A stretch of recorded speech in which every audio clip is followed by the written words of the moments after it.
Today, we're diving into a story that perfectly illustrates exactly what they've been up against for years. Prince Harry and Meghan have just issued one of their strongest statements yet, and it's about time. This comes after GB News was forced to apologise for spreading vicious, completely false claims about Meghan's mother, Doria Ragland. But here's the kicker. This wasn't just any false claim. This was a lie that had already been debunked more than 2 years ago.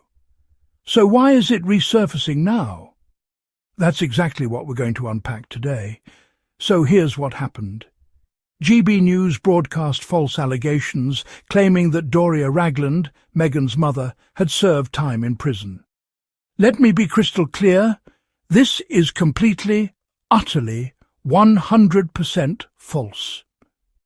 Doria Ragland has never been incarcerated. She has never been to prison. This is a woman who worked as a social worker, who raised her daughter with dignity and grace, and who has handled the most intense media scrutiny imaginable with remarkable composure. But GB News and their commentators decided to resurrect this disgusting lie and broadcast it as if it had any merit whatsoever. And according to the Sussexes spokesperson, this wasn't an innocent mistake. This was a deliberate choice to recycle a debunked claim that had been conclusively disproven more than 2 years ago. Now, GB News did eventually issue an apology, but let's talk about that for a moment. Because this wasn't some heartfelt, we got it wrong and we're sorry situation.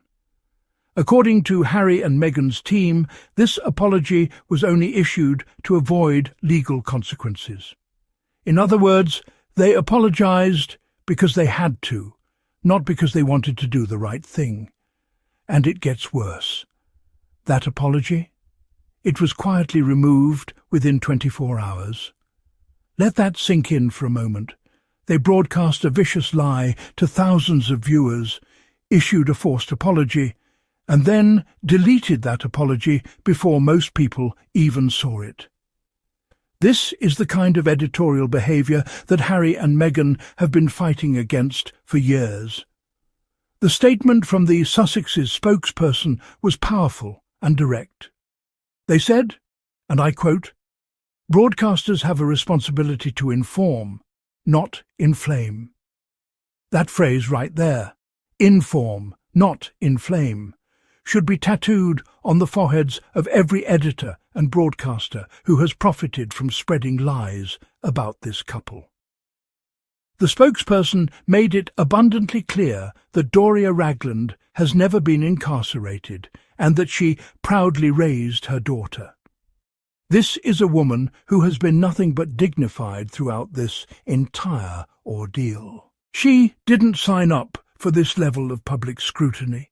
She didn't ask to have her name dragged through the mud by broadcasters who couldn't be bothered to fact-check a claim that had already been proven false. And that's the heart of this issue. Harry and Meghan aren't just fighting for themselves anymore. They're fighting for their family members who have been pulled into this circus against their will. Doria is a private citizen. She's not a public figure in the traditional sense. She's a mother and grandmother who deserves to live her life without having to worry about broadcasters inventing criminal records for her. This incident is so much more than just one false claim about one person. This is emblematic of everything Harry and Meghan have been trying to tell us about the British media ecosystem.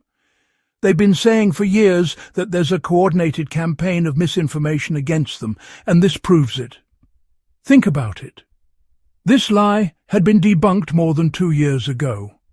That means at some point in the past this claim was investigated, found to be completely false, and put to rest. So for it to resurface on a major broadcaster in 2025 means that someone, somewhere along the editorial chain, either didn't care enough to fact-check it, or worse, knew it was false and decided to run with it anyway. Meghan has spoken before about the personal toll that media scrutiny has taken on her and her family. She's talked about the impact on her mental health, the fear for her safety, and the pain of watching her loved ones become targets. And this latest incident shows that despite stepping back from royal duties, despite moving to another continent, despite doing everything they possibly could to protect their family, the attacks continue. But here's what's different now. Harry and Meghan are no longer staying silent. This response signals what their spokesperson called a hardening stance when it comes to false claims, especially those involving private individuals like Doria. They're done playing defence. They're done hoping that media organisations will suddenly develop a conscience and start behaving ethically. This episode has reignited an absolutely crucial debate about editorial standards and accountability in broadcast media. Because here's the question we all need to be asking. How does a major news broadcaster in 2025 end up airing claims that were debunked years ago? Where were the fact-checkers? Where was the editorial oversight? Where was the basic journalistic due diligence that should happen before you broadcast allegations about anyone, let alone someone's mother?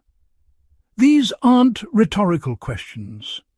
These are the fundamental requirements of responsible journalism, and GB News failed on every single count. And let's talk about the apology being removed within 24 hours. What does that tell you about their commitment to accountability? If you genuinely make a mistake and genuinely apologize for it, you leave that apology up. You own it. You let people see that you got it wrong and that you're trying to make it right. But when you delete the apology almost immediately, it sends a very different message. It says you're more concerned with minimizing your embarrassment than with actually correcting the record. The Sussexes' statement made it clear that this apology was forced, not voluntary. GB News only apologized to avoid legal consequences, and then they tried to sweep even that under the rug as quickly as possible. This is exactly the kind of behavior that erodes public trust in media institutions. What makes this particularly insidious is that it's part of a pattern. This isn't an isolated incident. This is one piece of a much larger puzzle that Harry and Meghan have been trying to show us for years. From false stories about Meghan's behaviour towards staff, to fabricated feuds with family members, to conspiracy theories about their children, the couple has faced a relentless barrage of misinformation. And every time something gets debunked, it doesn't matter. The damage is already done, and the lie gets recycled months or years later as if it were new information. That's exactly what happened here with the claims about Doria. This wasn't new. This wasn't breaking news. This was old, debunked garbage being reheated and served up to a new audience. And that's the strategy, isn't it? Keep throwing mud and eventually something will stick. Keep repeating lies, and eventually people will start to believe them. But Harry and Meghan aren't letting it slide anymore. This response makes it clear that they're prepared to fight back against every false claim, every recycled lie, every attempt to damage their family's reputation. And honestly, it's about time. So, what does this mean for the future? Well, it sends a clear message to media organisations. There will be consequences for spreading false information about the Sussexes and their family. Legal consequences, financial consequences, reputational consequences. It also shows us that Harry and Meghan are committed to protecting their family, no matter what.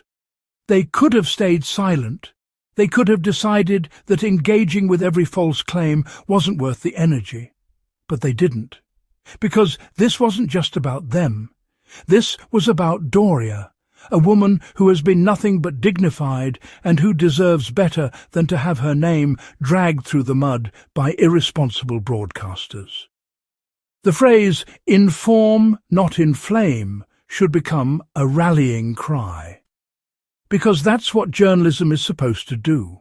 It's supposed to inform the public, to seek truth, to hold power accountable. It's not supposed to inflame tensions, spread lies, or profit from manufactured controversy. And maybe, just maybe, this incident will force some media organisations to take a hard look at their editorial standards. Maybe it will make them think twice before recycling debunked claims. Maybe it will remind them that real people are affected by the stories they tell and the lies they spread. So there you have it. Prince Harry and Meghan are standing up, speaking out, and refusing to let false narratives go unchallenged. They're fighting for truth, for accountability, and for the dignity of their family members who never asked to be thrust into the spotlight. If you support Harry and Meghan and believe in holding the media accountable for spreading misinformation, I need you to do a few things. First, smash that subscribe button if you haven't already. We're building a community of people who value truth over tabloid trash, and we need your voice in this conversation. Second, let me know in the comments what you think about this situation. Do you think GB News should face stricter consequences? Are you glad to see Harry and Meghan taking a harder stance? I want to hear from you. And finally, if you want to support this channel and help us keep creating content that defends the truth, you can donate via Super Thanks right here on this video, or use PayPal or Buy Me a Coffee. All the links are in the description below. Every bit of support helps us continue this important work. Thank you so much for watching, and remember, inform, not inflame. That's what real journalism looks like. I'll see you in the next video. Until then, stay informed, stay critical, and keep standing up for what's right.